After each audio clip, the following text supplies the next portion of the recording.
lay down his life for his friends. Yan. Ah, ang wala na daw pong hihigit na pag-ibig sa pag-ibig na ganito, na yung isang tao ay handang ibigay ang kanyang buhay para sa kanyang kaibigan. Well, it is established naman po na tayo po ay hindi na tinatawag na alipin ng Panginoon. Po, we are His friends. Sabi ng Panginoong Jesus, I don't call you anymore as servants, for you are my friends. Kaya po sa umagang ito, alam niyo po, pag nagkakasal ako, sinasabi ko lagi, o malimit na maging illustration ko po yung yung mag-asawa na gusto nang humiwalay ng babae. Sabi po nung babae, ayoko na talaga, maghiwalay na tayo. Sabi niya, maghiwalay na tayo.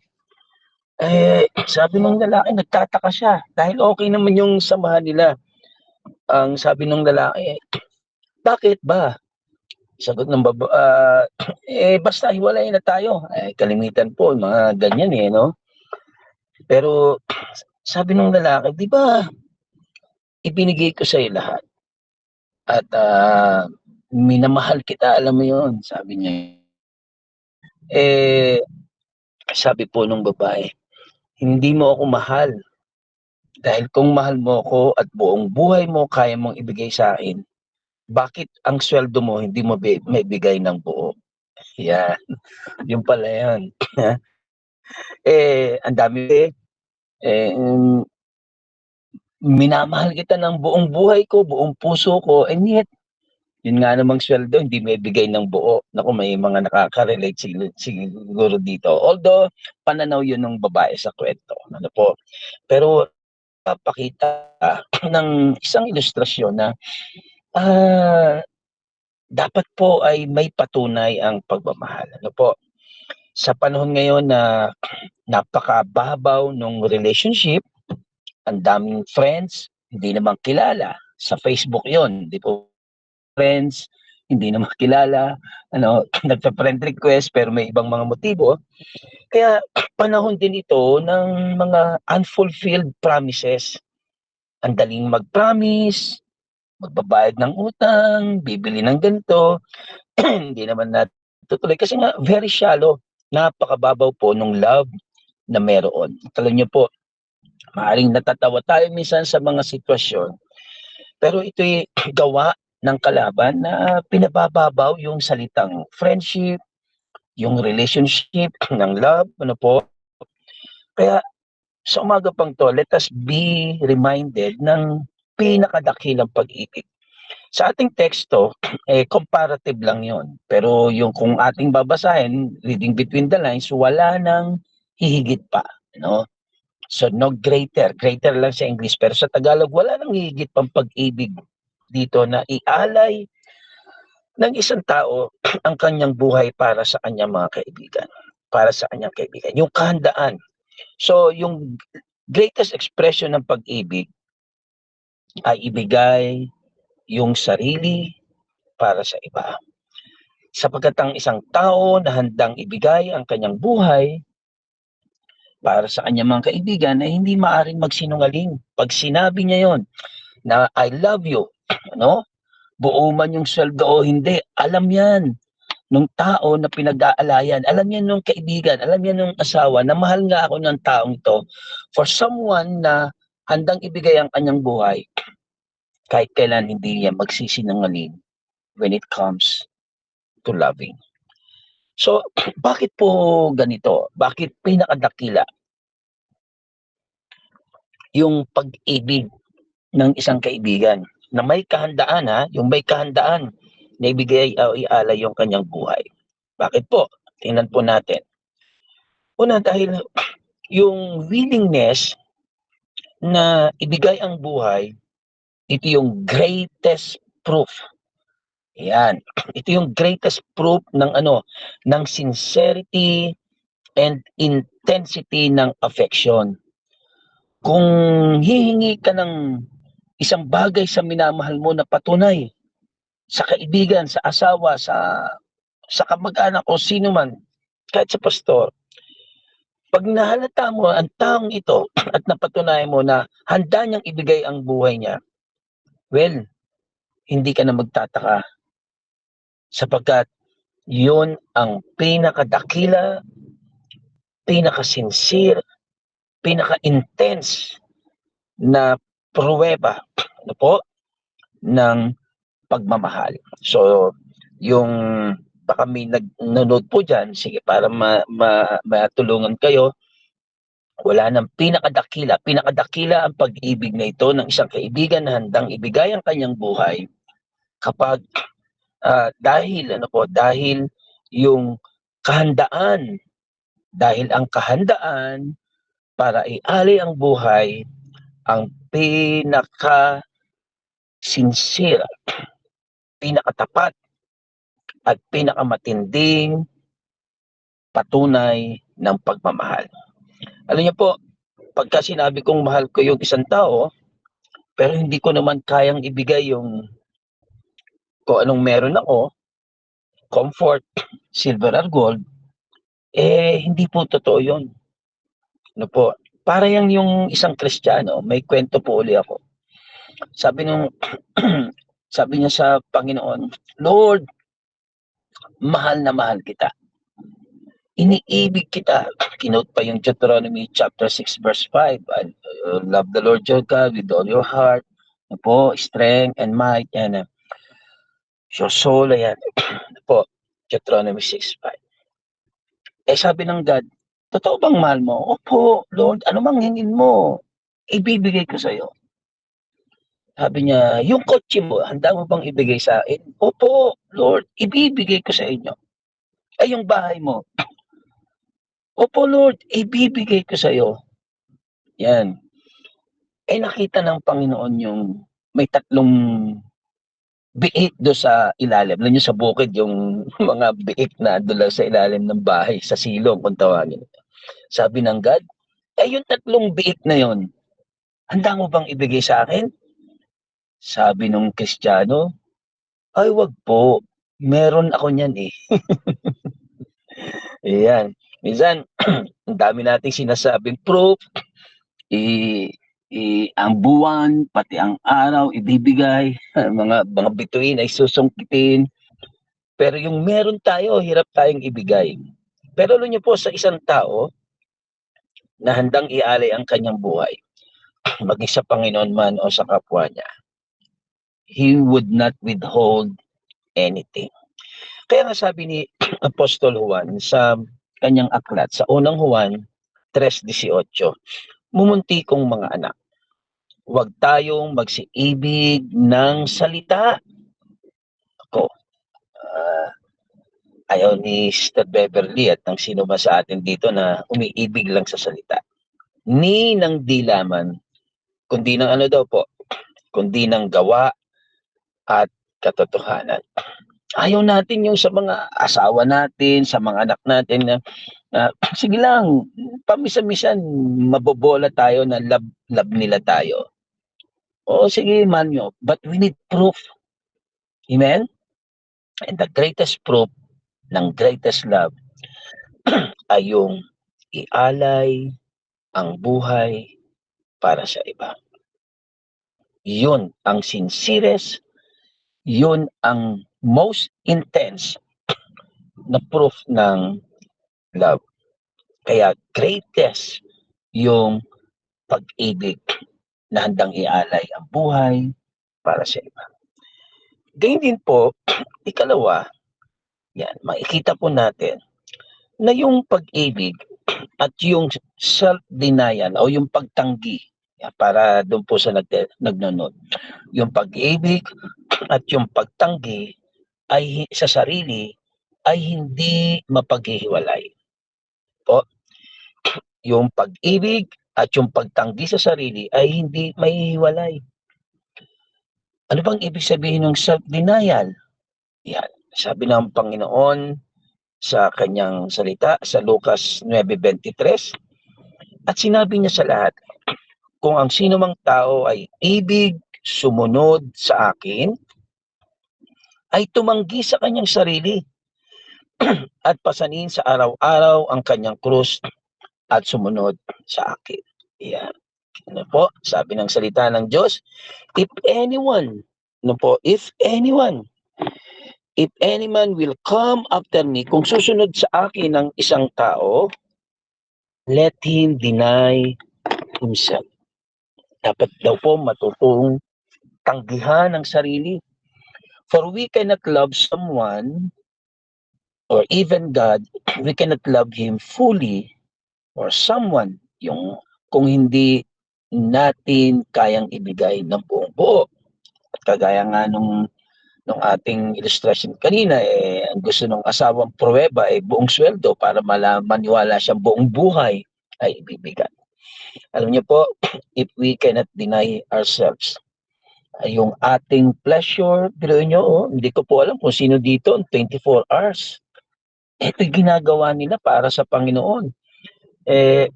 Ilang oras ng gising.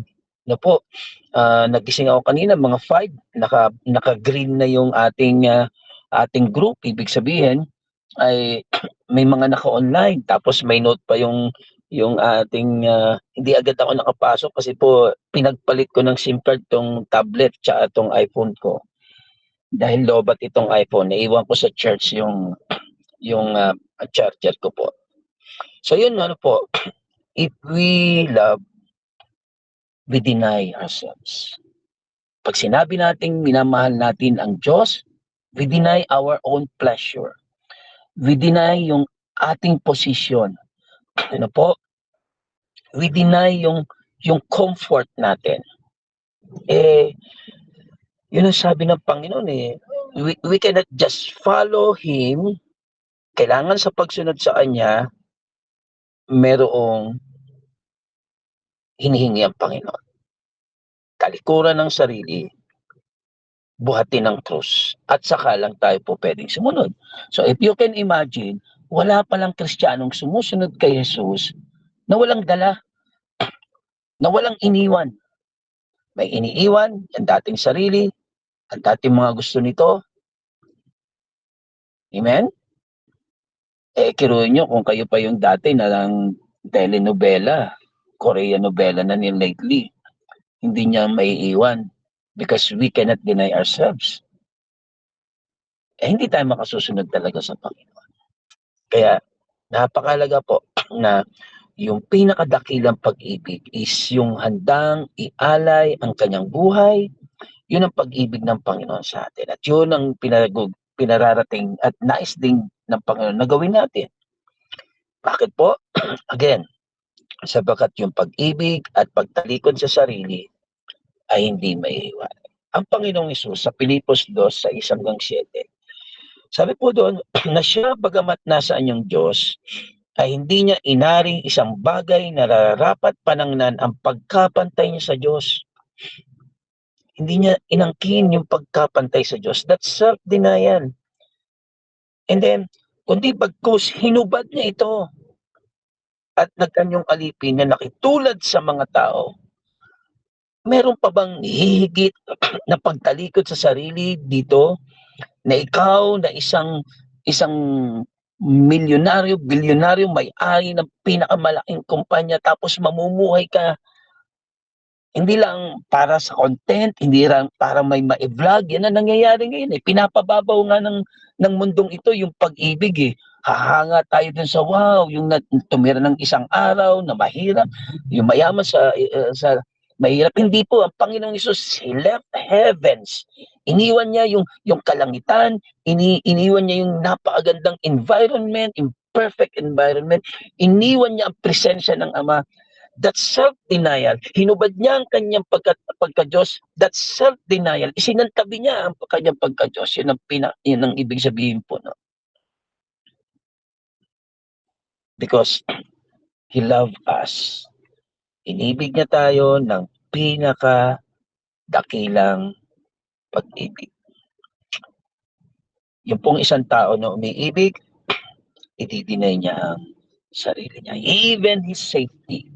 Sabi ko nga po nung puntong ito may boyfriend na yung aking kaisa-isang anak na babae. Naiyak si pastor. Hindi naman. Pero sabi ko, yung yung lalaki po, yung boyfriend, ang layo-layo ng lugar. Siguro mga hindi bababa sa baryo, kasi yung mga barangay ng bayan hindi ko na binibilang. Pero yung baryo lang nadadaanan niya para makauwi, mga 4 po. Dulo na yun ng San Pablo, bundok lang kasunod. Alam niyo, nagba-bike lang po yun. Nagba-bike lang yun. Aalis ng bahay mga 10 o'clock.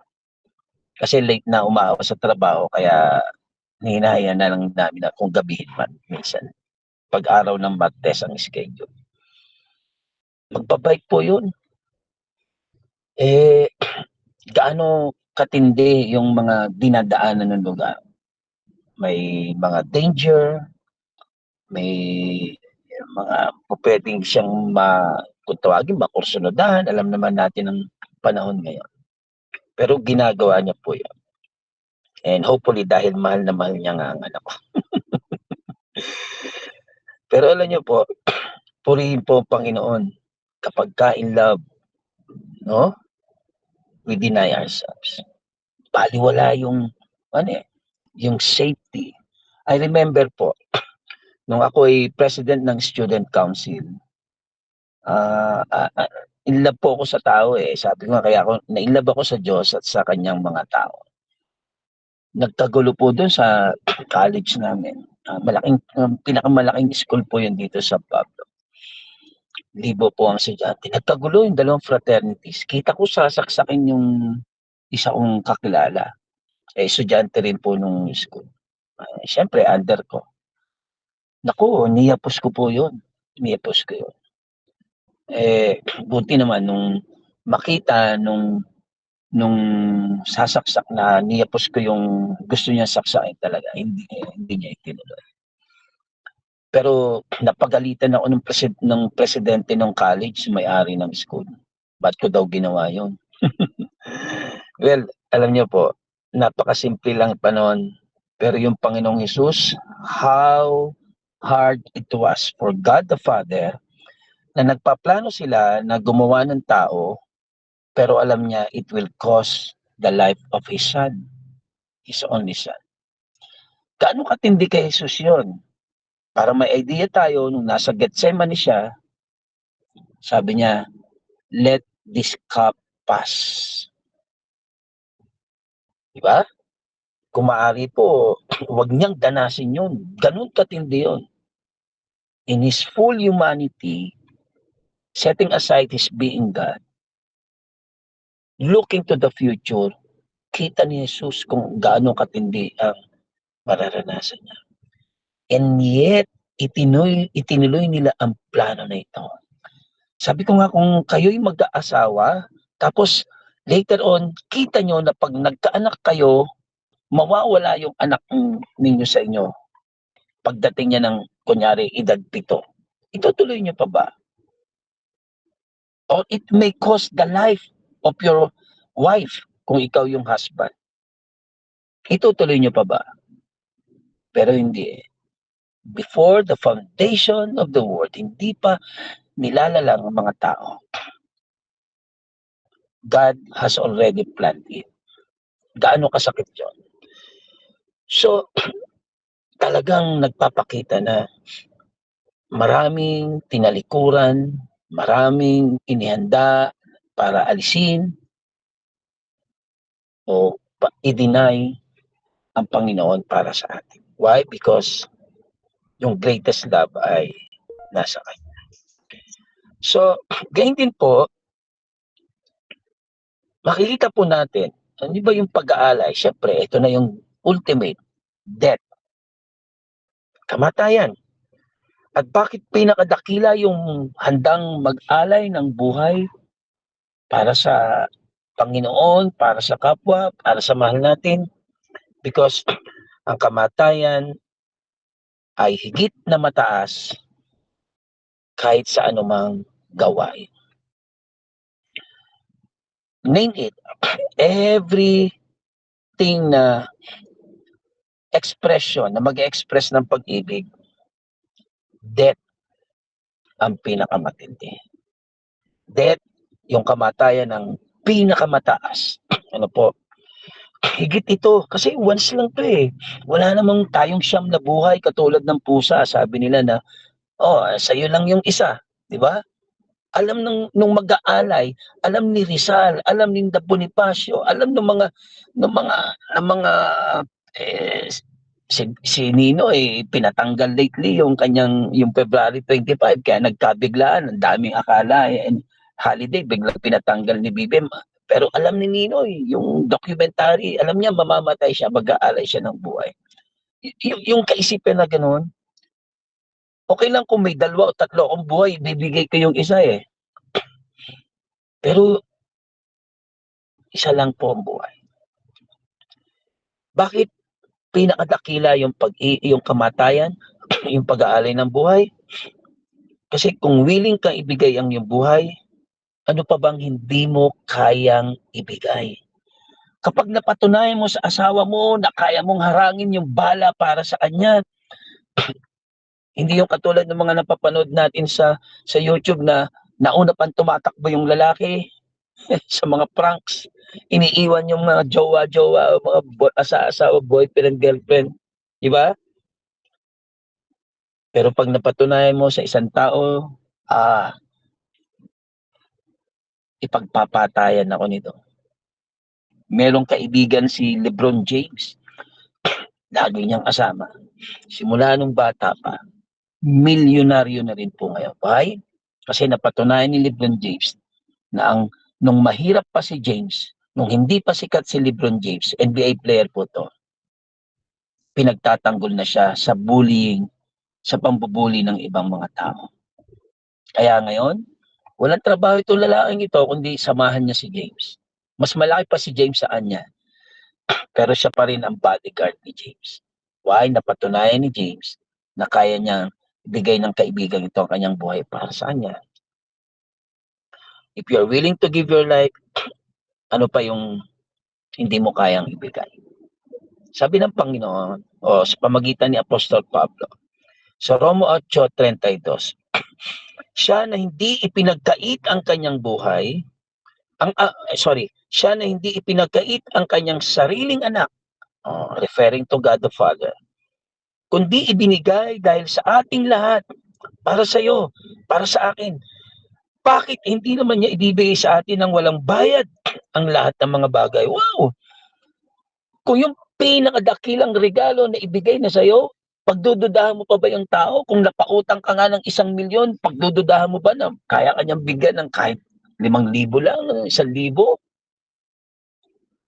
And when we think of God in the heavens, na ibinigay niya yung kanyang kaisa-isang anak, ano pang meron doon sa langit? Ang dami niyang anghel doon. Kung ibigay man niya ang 10 anghel, balewala lang yun. Kung ibigay man yan yung kung anong mga lantay na ginto na lalakaran o isa doon sa mga perlas doon sa 12 gates doon na pagkalalaki, kung ibigay man niya yun, walang halaga yung mga yun. We will still doubt na baka may inire-reserve, that's the word, baka may inire-reserve pa ang Diyos, baka kaya hindi ako tinutugon ng Panginoon kasi may nire-reserve siya. Hindi po, eh. But when we feel and when we realize na ibinigay na ng Ama ang pinakadakilang regalo na maaaring niyang ibigay, ang kanyang bugtong na anak. Sabi ni Apostol Pablo, bakit hindi naman ibibigay sa atin ng walang bayad ang lahat ng mga bagay? Hallelujah. Kaya po, yung death is the greatest. Why? Because higit ito sa lahat ng mga pupwedeng gawa. Pwede kong ibigay, sabi nga sa unang Korinto 13, pwedeng ibigay ko yung sarili ko para sunugin, ngunit kung walang pag-ibig, baliwala. Kasi only a person who loves truly, only a person who is willing to give his life for his friends or someone, ang may kakayahan lamang umibig ng totoo at may kahandaan na mamatay. Purihin po ang Panginoon, mga kapatid. Kaya mabe-bless po ako sa umagang ito. Kung akala nyo kayo lang nabe-bless sa pakikinig, ako din nabe-bless sa pakikinig.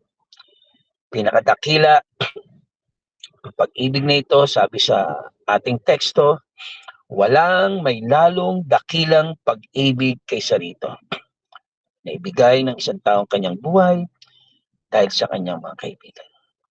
Sabi ko nga kanina, alam na natin tayo ang kaibigan ng Panginoon. And because He gave His life for us, pinakita ni Jesus ang pinakatapat at pinakamatinding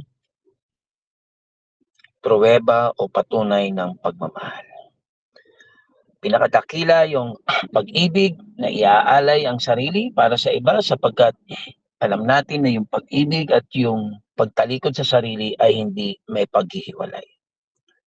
At sa dulo, nakita natin na pinakadakila ang pag-ibig nito sapagkat ang kamatayan ang pinakamataas na patunay o yung uh, um, kahit ano pa man na ekspresyon ng pag-ibig, kamatayan ang nandoon sa pinaka mataas na lugar. Dahil yung tao na handang ibigay ang kanyang buhay, wala nang hindi siya pwede niyang maibigay. Ano ang challenge po sa atin? Sabi sa ikalawang Korinto 5:15, at siya'y namatay dahil sa lahat. Upang, ito na, upang ang nangabubuhay, tayo po yon ngayon, ay huwag nang mabuhay pa sa kanilang sarili, kundi doon sa namatay dahil sa kanila at muling nabuhay. Yun naman po ang hinihingi sa atin. Kung na-appreciate natin yung pag-aalay ng buhay ng Panginoon, kung na-appreciate natin yung mga kaibigan, yung mga manggagawa, mga pastor, mga kamanggagawa, mga kapatid, mga friends natin, na buhay pa dahil, pero na-sense nyo na handa nilang ibigay ang buhay nila para sa atin, well, ano naman ang response?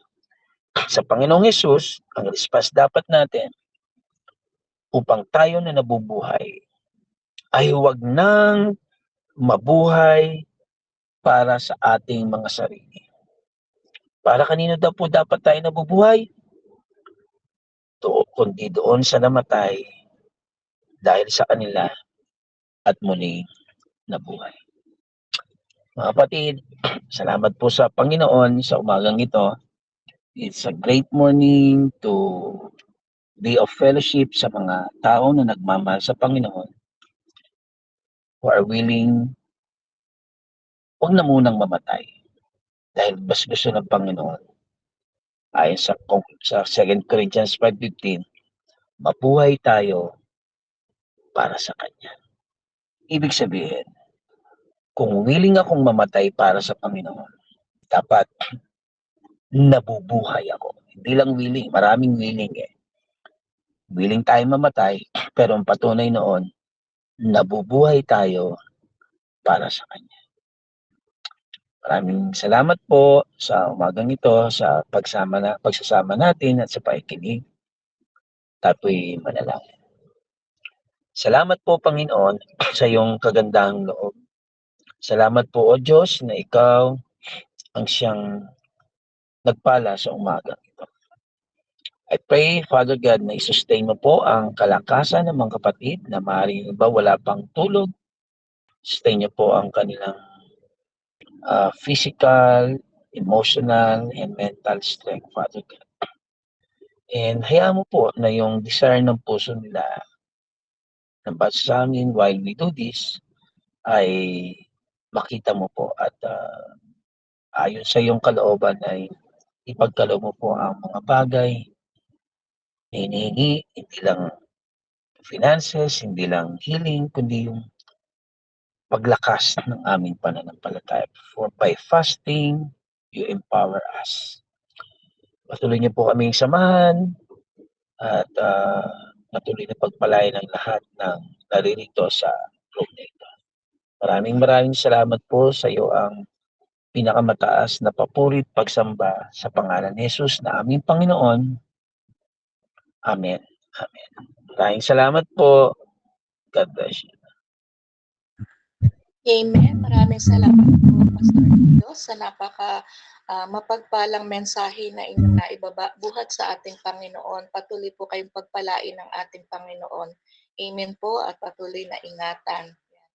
Sige po mga kapatid, Sis Bed, mayroon ba tayo ditong application? Praise God. Alam niyo po ba kung ano yung pinakamaganda na nabanggit ng ating pastor dito at nire-remind po tayong lahat, no?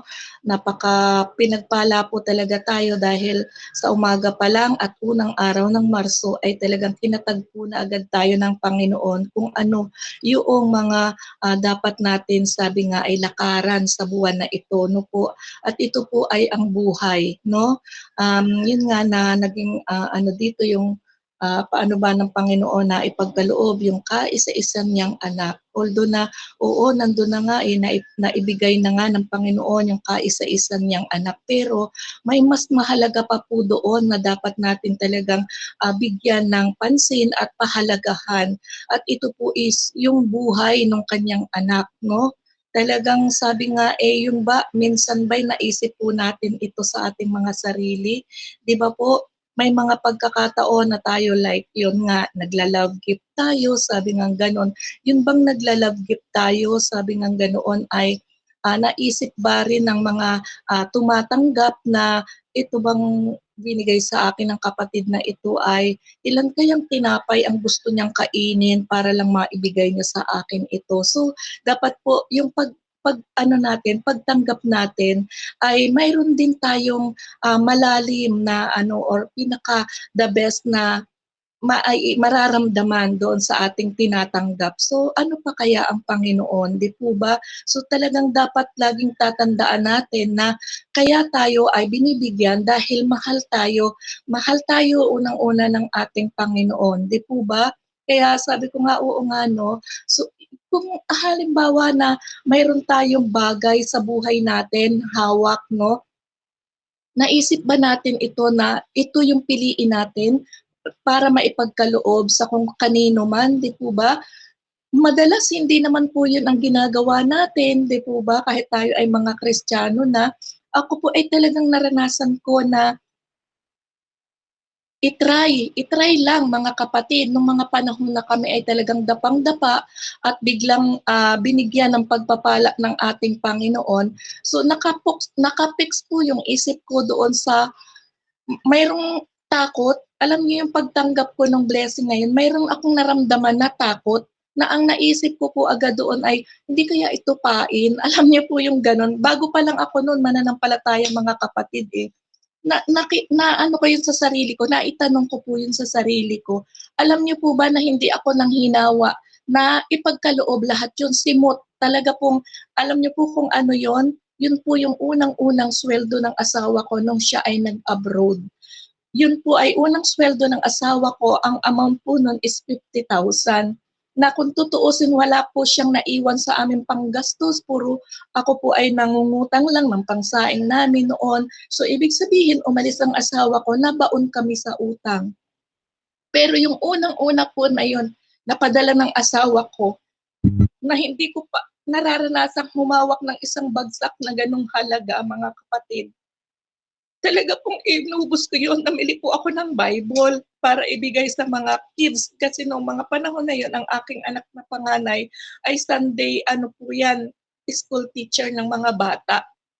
Ipinamigay po yun ng anak ko sa mga bata na tinuturuan niya and mayroon din po akong Bible na binili na para naman sa isang pamilya. Kumbaga 3 pamilya ata yung nabigyan ng Bible na yun. Nabukod po doon sa mga bata. As in talagang inano ko po yun and siyempre ang mga pastor nangangailangan din yan. Inisip ko din na sila naman ay talagang may karapatan na tumanggap ng ani ng kanilang itinatanim, no? So, hindi po talaga ako nagdalawang isip na iyon ay ubusin. Kahit na sabihin pang ang isip ko pag naubos yan at ano, dati pa naman nangungutang ako. Yun po yung pananaw ko noong mga panahon na yun eh. Pero until now po, pinapakinabangan ko yung tinanim na yun eh. Lagi ko po yung naaalaala. Every time na dumadating sa punto ng buhay namin na sumasagad yung aming budget, pero hindi talaga ang Diyos nagpabaya. At yun po yung lagi kong naalala na may itinanim ka, bakit ka mangangamba, patuloy na namumunga. At ayun nga po, sasabihin ko po sa inyo, sa buhay po ni Sister Beverly, isa po yan, mga kapatid, na naging bunga nung naitanim na iyon. And sabi ko, hindi na biro to. Sabi ko, may mga pagkakataon siguro na ang bunga ay mayroong mga reject, ganyan. Pero mas marami po yung good na bunga na sabi nga natin ay talagang priceless, no? Yung bunga na yon na talagang sabi nga marami ang makikinabang nung bunga na yon. Kaya po sabi ko minsan iisipin mo rin ina yung natanggap mo, ano kaya yung pinagdaanan nitong bagay na ito bago na ibigay sa akin ng kapatid na ito, no? Di po ba? Kaya yun nga nasabi, pahalagahan natin. Napakaganda po nun kasi buhay nga po eh. Ibig sabihin, yung buhay natin ay talagang pahalagahan natin, gamitin po talaga natin to sa kalugod-lugod sa ating Panginoon. Kasi buhay po yung ibinigay ng Diyos sa atin, hindi po ba? Kaya yun po yung the best talaga pag atin pong pag-aaralan ang salita ng Diyos. Di po ba? At kung tayo ay talagang may pag-ibig na nagmumula sa Diyos, talagang magagawa natin magbigay o magkaloob talaga mga kapatid ng the best. Amen? So talagang kahit minsan mo lang yan nagawa, sabi nga, matitest ka naman dyan eh kung anong ibubunga at yun nga talagang patuloy na mamumunga ng mamumunga yung napakagandang binhi na yun kung ito ay nagawa na natin. Amen? So yun po yung pinakamaganda dito sa ating mga natututunan. Ayan, salamat po Pastor Nilo at talagang na-remind po akong muli. Amen? Sige po, mayroon pa po ba na nais magbahagi? Alam ko mga antok na din po kayo. Ayan, pero sagadin na po natin. No? Ay, napakaganda po kasi ng ating talakayan. Meron po ba? Ayan, wala na po. Sige po, Sister Beb. Ito po ay pagtatapos na ng ating 24 hours praying. Yata ang mga kapatid. Wala na akong kasama. Ayan. Hallelujah. Ayan, may kasama ako. Praise the Lord. Oh, yeah. Totoo naman yan na ang Diyos na nag-alay ng kanyang buhay para sa hinaharap, para sa atin, upang tamasahin natin, hindi sa sarili nating pamamaraan na mabuhay, kundi sa kapamaraan. Ang sabi nga ni Pastor Nilo, mabuhay para sa layunin ng Diyos. Gamitin yung buhay na ito upang ialay din sa gawain ng Panginoon. So, tayong lahat nag-aalay ng panahon, oras, kayamanan, talento. Bagamat napakahirap talaga. Ito napakahirap. No? Yung isusong mo yung buhay mo sa isang kasama o isang kaibigan o kapatid. Kahirap gawin ng tao. Wala naman, bibilang mo lang siguro talaga. No? Naalala ko tuloy nung 1980, yung kudita. Naglalaban ng pula at dilaw. At merong gitna neutral blue. Kami nasa pula, rebel, yung dilaw kay Cory, yung neutral forces, government. Side of the government din kami, although kaming mga hukbo na tiga-pamayapan ng Pilipinas, ay naunang ginamit para mag-alsa. Kasi nung panahon na yon, isang kampo, magugulat ka na lang nagbabaligtada na ng bandera. Napansin niyo po ba yung mga pulis at yung mga militar? May bandera kami sa kanan, o sa kaliwa. Magugulat na lang kayo, yung pula, nasa taas na, yung blue, sa baba. Yung isa, blue na sa taas, yung isa naman may tali ng dilaw, no? Ang punto ko dito, may dalawang magkapatid. Yung isa anti-tank, marin sila parehas. Dahil sa pagtupad, parehas na iniisip namin. Ito ay ginagawa namin bilang pagtupad sa sinumpaan namin tungkulin na ipagtanggol ang sambayan ng Pilipino. Nagkaroon ng problema. Karoon ng pagkabag. Dito sa Aguinaldo, papasok yung anti-tank na galing sa rebel. Kasama namin, mga RAM. Yung kapatid niya pala, anti-tank. Pareha sila Marines. Kung naalala niyo yun. Pareha sila mag-aalay ng buhay. Ang masakit nito, hindi alam ng anti-tank na kapatid niya kasi nasa loob ng tangke. Ngayon, ang utos ng commander nung isa na kapatid, na panganay, na kapag pumasok kasi aasultin nga namin yung LADCOM kasi nandun yung armory. Pag nakuha namin yung LADCOM, nakuha nga namin yun eh. Nakuha namin ang LADCOM, mananalo kami, makakangker namin ang kampo kasi wala silang makukuha ng supply. Madalit salita, nung papasok na dito sa gate 3, yung tangke, nakapasok na, nangangalati na, inutusan ng commander ng Marines sa kapatid niya na blue colors na upakan na ng anti-tank kasi pag nakapasok talaga yun, madidestroy sila doon sa loob. Kasabay na kaming papasok. Marami na kami nakapasok sa loob. Alam niyo dahil sa pagtupad ng tungkulin, ang isa nagbuwis ng buhay. Ang masakit, kapatid niya pa ang nakapatay. Nung matapos ang kaguluhan na kailang mga Amerikano, nakuha namin ang Camp Aguinaldo LADCOM, dumating yung napabaksak yung Tora-Tora eh. Yung F5 na ginamit yung Amerikano eh. Binomba. Nung makita-kita niya, kapilido niya, kapatid niya pala. So, ang aking punto rito, ano bang inihingi ng Diyos na ialay natin ang ating buhay sa Kanya? Anong kapamaraanan? Sa ating bang kapamaraanan? Sa kagustuhan ba natin?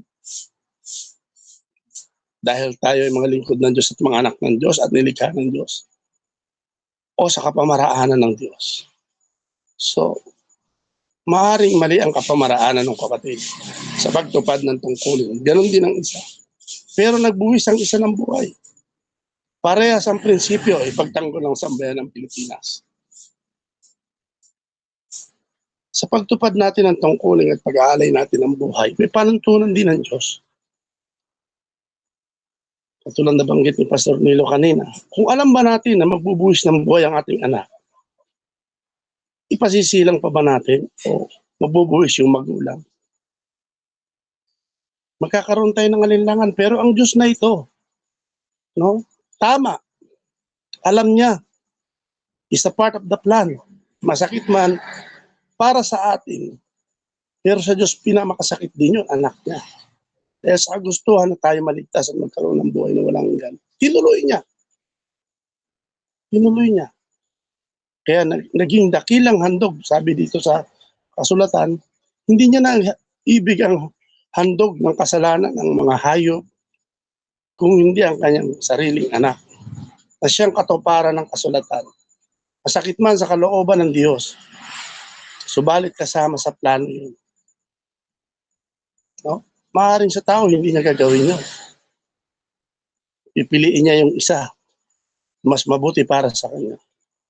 Pero ganun pa man, sa tingin ng kaaway at sa tingin ng iba napakahirap, sa Diyos napakadali dahil sa pag-ibig. Kaya nga, yung John 3:16, ang puso ng Biblia, doon mo makikita ang totoong pag-aalay at pagmamahal ng isang ama at anak. Anak, sabi nga niya, anak, ama, ito ang iyong anak. Anak, ito ang iyong ama. Anak, ano ba sabi niya? Anak, ito ang iyong, ama, ito ang iyong anak. Ama, ina, ito. Sinabi niya sa, sa krus ng Kalbaryo. Pero napansin niyo po ba, na meron din nag-alay ng buhay doon. Dalawa. Magnanakaw. No? Pero yung isa nagising sa katotohanan. Nagising siya sa katotohanan. Kumilala siya sa Panginoon. Yun ang gusto ng Diyos, no? Along your suffering, along your agony, along your situation, na ikaw ay malalagutan na ng hininga. Umaasa ka pa rin sa Panginoon. At inaalay mo pa rin ang last breath mo sa Kanya. Di ba? Father, sabi niya, Father, ibibigay ko sa iyo ang aking spirit. Not my will, but your will be done on me. Ganun din naman yung halos sinabi ng isa eh. Sabi ng isa kasi, ikaw, ligtas mo yung sarili. Ayaw niya ialay, gusto niya ligtas pa yung kanyang sarili. Ligtas mo rin kami rito. Talagang ikaw doon, sabi naman ng isa, marapat lang tayo parusahan ng ganito. Dahil tayo makasalanan. Ngunit, doon kasi makikita pagkilala kung paano mo iaalay, kanina mo iaalay. Ang Diyos na ito. Ang tao ito, tunay anak ng Diyos. Walang nagawang kasalanan. Tapos napatingin ang Panginoon sa Kristo. Nagiliw. Tiningnan yung taong ito. Ano sinabi ng taong ito? Ama. Ama. Panginoon, kapag nag-aari ka na, ipagsama mo ko sa iyong paraiso. Ikaw ba sasama ka sa paraiso sa gitna ng kamatayan? Hindi mo. Ang gusto mo, iligtas mo yung sarili, di ba? Ligtas mo kami rito. Ikaw ang Diyos. Yung baka dyan. Hindi. Ang nais ng Diyos, along your agony, ilalanin mo siya. Hingin mo na isama ka niya. Bigyan ka ng kapahingahan niya sa kanyang sarili. Tayo, tingnan nyo, nakapasok siya sa kapahingahan ng Diyos. Naialay niya ang kanyang sandaling hininga. Ganun din ang Panginoon. Hanggang kamatayan, inalay niya ang kanyang sumunod, sabi sa Biblia. Yun ang hinihingi ng Diyos sa atin na pagmamahal sa Kanya. With all your heart, with all your strength.